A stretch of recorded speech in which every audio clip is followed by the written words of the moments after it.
నేను ఇందాక చెప్పాను, ఇప్పుడు ఆయన చేసే వ్యాపారం ఏమైపోయిందంట? చెప్పండమ్మా, వ్యాపారం ఏమైపోయింది? అందుకని ఈ రోజుల్లో చాలా మందిని అడిగితే ఎలా ఉంది నీ బ్రతుకు, ఎలా ఉంది నీ సంసారం, ఎలా ఉందంటే ఏం చెప్తావు, కానీ అంత నాశనం అయిపోయిందయ్యా. అందుకని యేసయ్య అంటున్నాడు, చదువుతలే మాట మరలా కూడా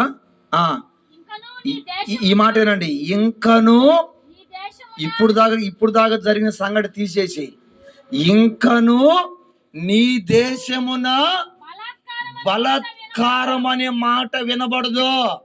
ఆ విధంగా నేను నీతో ప్రమాణం చేస్తున్నా. నిద్రపోవద్దు చారమ్మా. ఇంకను బలాత్కారం అనే మాట వినబడదు. నీ సరిహద్దుల్లో, నీ ఇంట్లో, నీ పిల్లల జీవితంలో, నీ కుటుంబంలో పాడు అనే మాట వినబడదు.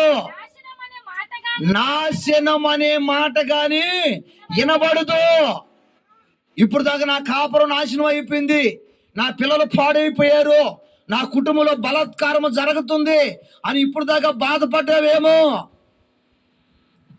ఇప్పుడు దాకా కుంగిపోయావేమో.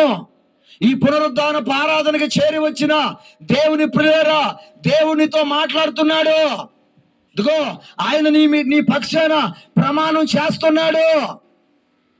బలాత్కారం ఇంకా మీ కుటుంబంలో మాట్లాడో వినబడదు. పాడు అనే మాట మీ ఇంట్లో మాట్లాడో. నాశనం అనే మాట మీ ఇంట్లో మీకు చెప్పి ఎట్టన్నారయ్యా మీ ఫ్యామిలీ నాశనం అయిపోయింది పోయా సంసారమా, ఎట్టనమ్మ మీ కాపురం పాడైపోయింది పోయా సంసారం.